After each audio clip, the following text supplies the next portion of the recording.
Presiden Joko Widodo kini tengah melakukan kalkulasi politik untuk memutuskan jadi atau tidaknya melantik Komisaris Jenderal Polisi Budi Gunawan sebagai Kapolri. Dengan alasan kalkulasi politik itulah, Presiden Joko Widodo berjanji memutuskannya pada pekan depan. Apa sebenarnya kalkulasi politik yang dilakukan oleh Presiden Joko Widodo?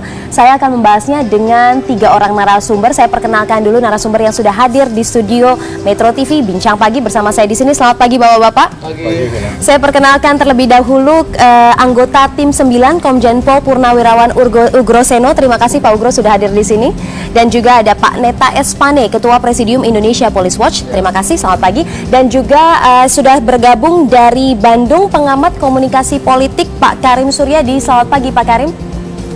Selamat pagi. Baik, sebelum kita memulai perbincangan ada informasi pengantar terlebih dahulu yang akan saya sampaikan untuk Anda berikut ini. Ketua Tim 9 Syafi'i Ma'arif memastikan Presiden Joko Widodo tidak akan melantik Komjen Pol Budi Gunawan sebagai Kapolri yang telah disetujui Wakil Rakyat. Pernyataan tersebut menurut Syafi'i Ma'arif disampaikan Presiden secara langsung kepada dirinya melalui telepon. Kompolnas untuk pengganti yang lain itu enggak? Ya kalau saran kita carilah orang yang sedikit masalahnya ya gitu ya, yang tidak banyak masalah. Soalnya heboh lagi. Emang menong bang saya. Tidak dilantik ya? Pikir tidak fix. Iya, Presiden di telepon saya kemarin. Tidak. Sila. Munculnya permintaan mundur Komjen Budi Gunawan sebagai Kapolri terpilih diakui Sekretaris Kabinet Andi Wijayanto sudah sejak awal dilontarkan kepada Komjen Budi Gunawan. Selain itu, pemerintah menurut Sekretaris Kabinet telah menyiapkan 6 opsi jika Komjen Budi Gunawan tidak mengambil sikap mengundurkan diri. Tapi ada berapa itu disampaikan ke Komjen BG Pak untuk mundur Pak? Setahu saya sudah ada beberapa kali permintaan itu diajukan.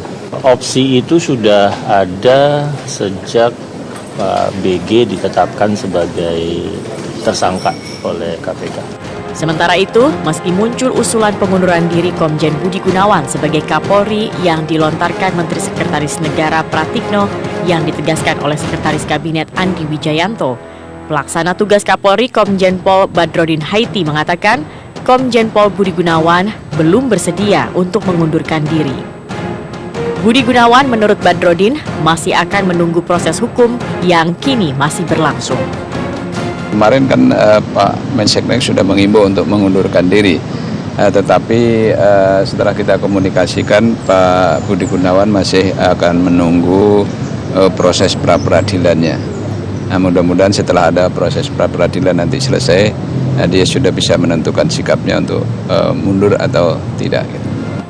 Untuk menyelesaikan kisruh KPK Polri, Presiden Joko Widodo menjanjikan akan diputuskan pekan depan. Presiden Jokowi mengakui masih ada hal yang harus diselesaikan terlebih dahulu. Saya selesaikan semuanya minggu depan. Saya selesaikan semuanya minggu depan. Alasannya kenapa Pak? Masih menunggu proses pra-peradilan itu Pak?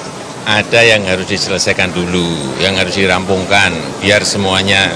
Kenapa ditunda ya, Pak? Ditunda minggu depan, Pak? Apakah Siapa yang menunda? kata Bapak ditunda minggu depan, Pak? Siapa yang menunda?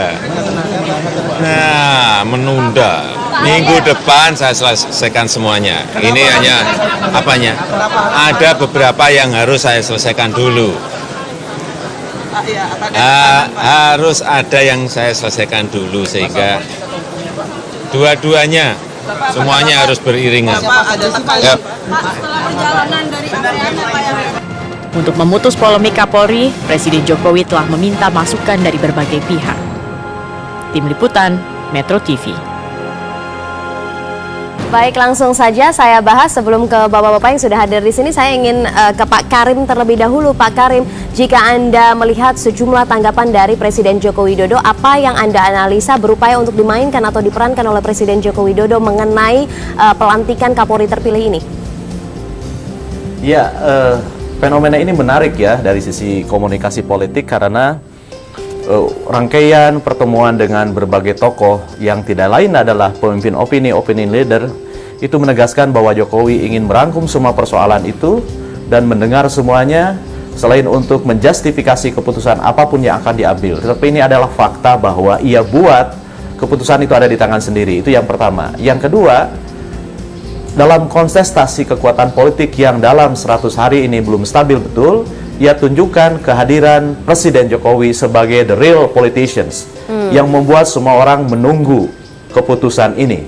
Meskipun opini berkembang di mana-mana, analisis di mana-mana, tapi orang tidak bisa melangkah tanpa keputusan yang diambil Presiden. Nah, narasi besar ini menurut saya penting. Karena apa?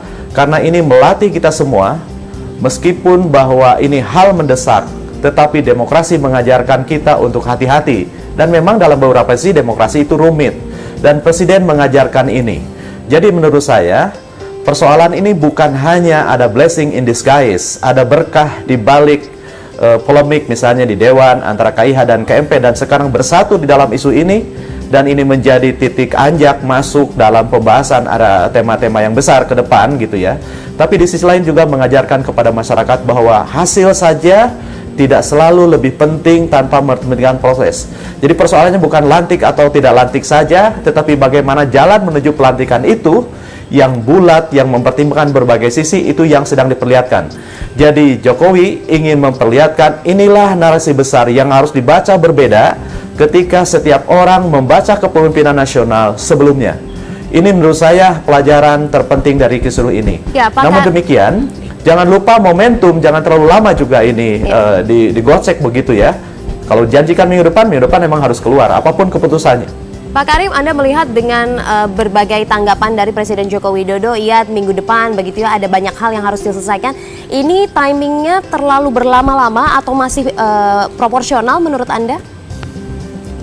Kalau misalnya ukurannya waktu terlalu lama, kalau ukurannya hanya waktu saja, dan kalau saya ditanya kapan harusnya dilantik, akan saya jawab kemarin. Tetapi kan ada proses, dia bilang. Di awal sudah dikatakan, kita ingin hargai semua proses hukum yang ditempuh, baik oleh KPK maupun oleh Polri. Dan ada satu yang ditunggu, yakni proses pra-peradilan. Jadi menurut saya, minggu depan, pra-peradilannya kan mungkin hari Senin gitu ya. Dan itu harus diputus minggu depan. Baik. Karena kalau ditunggu, momentum ini akan hilang. Dan kalau momentum hilang, maka nanti akan kontraproduktif terhadap penumbuhan kepercayaan, kemudian dan imbasnya ke yang lain-lain akan meluber. Baik, Pak Karim, saya ke narasumber yang sudah bergabung bersama saya di studio. Pak Ugro, ini kalau berdasarkan pernyataan Pak Karim bahwa mengumpulkan semua masukan dari berbagai pihak begitu ya, dan tidak tergesa-gesa terburu-buru untuk mengambil keputusan. Tapi sudah ada pernyataan dari tim 9, Pak. Buya Syafi'i Ma'arif menyatakan bahwa Pak Presiden Joko Widodo sudah menelpon bahwa menyebutkan batal melantik Komjen BG. Saya mau konfirmasi dulu, ini betul atau tidak? Betul ya. Betul. Bahwa pernyataan itu sudah keluar dari Presiden Joko Widodo? Jadi waktu tim 9 terakhir ketemu Pak Presiden hari Rabu minggu ini ya. Rabu kemarin ya. Itu sudah diungkapkan dari Presiden Joko Widodo. Apakah itu yang diajukan diskusi sama Bapak Presiden oleh tim 9. Makanya dibuat suatu statement di media, itulah yang disampaikan kepada Bapak Presiden. Dan hasil diskusi seperti itu. Oke, apa dibalik hal tersebut, apa saja pertimbangannya sudah bisa dijabarkan?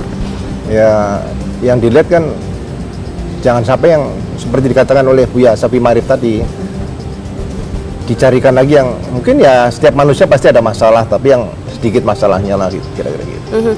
Jadi ini sudah resmi begitu ya, tidak ada artinya perubahan lagi bahwa Presiden Joko Widodo menyatakan minggu depan kepastiannya itu tidak akan berubah dari situ atau bagaimana? Saya tidak tahu, kan ini kita hanya memberikan masukan sebagai tim konsultan kepada Bapak Presiden, kan itu aja. Oke, baik. Pak Neta, bagaimana Anda melihatnya? Ya, saya kira sepanjang Pak Jokowi belum menyatakan secara resmi bahwa BG harus mundur, saya tidak yakin kalau orang-orang mengatakan BG akan diganti dengan calon yang lain ya. Kita dari Indonesia Police tetap menunggu pernyataan resmi dari Jokowi. Sepanjang pernyataan Jokowi tidak ada, kita tetap yakin bahwa BG akan dilantik. Kalau soal tim 9 mengatakan begini begitu, saya kira Jokowi sendiri tidak mengakui tim 9 karena sampai hari ini tidak ada kepres diberikan Presiden kepada tim 9 gitu ya. Sehingga legalitas tim 9 juga saya ragukan juga gitu. Sorry nih Pak Ugro, karena harusnya teman-teman tim 9 minta dong ke Presiden, Mana dasar hukum kita? Mana Kepresnya? Oke, tapi sudah ada statement seperti itu, Pak Neta. Menurut Anda ini membuat jadi semakin blunder atau bagaimana? Memperkeruh? Saya kira memang kalau tim 9 kan sebelumnya kita sudah tahu mereka sangat pro dengan KPK, gitu ya. Sehingga tanpa mereka ngomong, kita udah tahu hasil produk yang akan mereka keluarkan. Jadi saya kira dalam masalah ini ada dua hal sebenarnya. Satu persoalan konstitusi, yang kedua persoalan hukum yang melilit BG. Jadi saya kira Presiden harus menyelesaikan satu persatu. Selesaikan dulu masalah konstitusi. Karena DPR sudah menyetujui usulan Jokowi ya tentang Kapolri adalah BG. Harusnya diperjuangkan. Presiden harus memperjuangkan calonnya dia. Kalau kemudian Presiden tidak memperjuangkan calonnya dia, kan Presiden sama aja seperti pecundang gitu ya. Jadi saya kira selesaikan dulu satu masalah. Kemudian kalau kemudian nanti terbukti BG menerima gratifikasi, Presiden punya hak prerogatif, ganti saja, copot saja gitu. Jadi saya kira tidak perlu polemik yang panjang lebar sampai kemudian berminggu-minggu. Kasihan Polri-nya, saya kira. Oke, tentunya ada banyak pertimbangan. Mungkin Pak Ugroseno juga yang banyak mendampingi Presiden Joko Widodo sebagai tim 9 dalam pengambilan keputusan. Tentunya ini bukan keputusan yang sederhana, yang kompleks pertimbangannya. Bisa Anda jabarkan sebenarnya apa-apa saja yang menjadi dasar pertimbangan sehingga membutuhkan waktu yang cukup lama? Ya, saya mungkin meluruskan sedikit lah Pak Neta ya. Jadi tim 9 ini bukan tim peminta-minta, bukan pengemis juga. Jadi kita ini sebagai bagian sebagai warga negara, kebetulan diundang oleh Bapak Presiden waktu hari Minggu malam. Jadi kita juga tidak, Pak Presiden saya yakin tidak tahu nomor HP saya, juga nggak tahu. Tapi mungkin dari rekan-rekan beliau atau dari Menseknek kita dipanggil. Nah, dalam kondisi seperti itu, makanya saya katakan kita bukan tim peminta-minta atau pengemis. Kita tidak berharap kepres, kalau Presiden hanya meminta masukan kepada kita, ya kita berikan.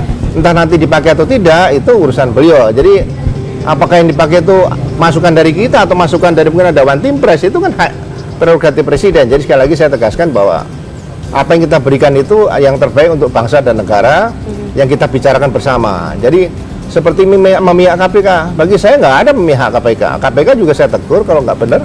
Sebelum saya pensiun juga saya katakan, saya nggak setuju tuh KPK membawa tersangka pakai rompi dari rutan dibawa lagi terus difoto. Saya nggak suka. Orang kalau sudah ditahan itu harus ditempatkan suatu tempat yang dijaga kesehatannya, keselamatannya dan sebagainya harus dijaga. Jadi bukan dibawa wirawiri, itu sudah bertentangan dengan KUHAP menurut saya kan. Baik. Tapi misalnya penangkapan yang tidak manusiawi, nah, saya juga koreksi karena saya mantan Polri. Ya. Nah, itu yang tahun 2014-15 itu adalah tahun pembangunan kultur Polri lah. Ini mungkin ya otomatis kita melihat situasi seperti itu ya kaget. Tapi kalau profesional, saya pasti dukung Polri seutuhnya, itu aja. Oke, saya coba ke Pak Karim terlebih dahulu. Pak Karim, Anda melihat bagaimana kemudian ada statement dari tim 9 Buya Syafi'i Ma'arif yang menyebutkan bahwa Presiden Jokowi batal melantik Komjen BG, ini sudah keluar di masyarakat, ke publik. Bagaimana komentar Anda? Ya, faktanya kan Presiden berbicara dengan berbagai tokoh, berbagai kalangan, dengan berbagai latar belakang. Itu menandakan bahwa Presiden ingin mendengar berbagai variasi pandangan itu dan ingin merangkum menjadi sebuah keputusan yang bulat. Perkara tim 9 yang tidak punya kepres, menurut saya kehormatan tim 9 itu tidak terletak pada kepres. Dan karena sifatnya masukan dengan kepres atau tidak, menurut saya toh Presiden juga yang akan mengambil atau tidak kan gitu. Jadi menurut saya adalah opinion leader tetap didengar, baik yang tergabung dalam tim 9 maupun non tim 9, tetap posisinya opinion leader, pemimpin opini. Dan itu semua, saya katakan, ibarat Presiden ingin landing dan landasannya disiapkan dulu. Jadi apapun yang diambil nantinya, secara sosial sudah tersosialisasi, dan nanti diktumnya, kurang lebih kan begini kalau dia beri penjelasan. Saya sudah mendengar berbagai pandangan, berbagai masukan dari berbagai kelompok, dan saya harus mengambil sebuah keputusan demi penyelamat bangsa, berat begitu. Jadi ini sebuah langkah yang menurut saya sangat sistematis gitu ya. Meskipun saya katakan, jangan lupa ada momentum. Kalau terlalu lama dibiarkan juga ini akan merembet kemana-mana. Jadi jangan sampai ini menjadi struk yang berkepanjangan begitu ya. Baik. Tetapi bagus juga, selain ada opsi-opsi hukum juga ada persoalan etis di sana. Tetapi tidak baik kalau dipaksakan gitu ya, misalnya dipaksa mundur seperti itu kan soal etis. Jadi menurut saya harus muncul dari kesadaran sendiri. Baik, ada statement Pak Karim bahwa Presiden Joko Widodo akan menyelesaikan sejumlah hal sebelum memutuskannya dan mengutarakannya kepada publik. Kita akan bahas lagi setelah jeda berikut ini. Pemirsa tetaplah bersama kami, Bincang Pagi akan segera kembali.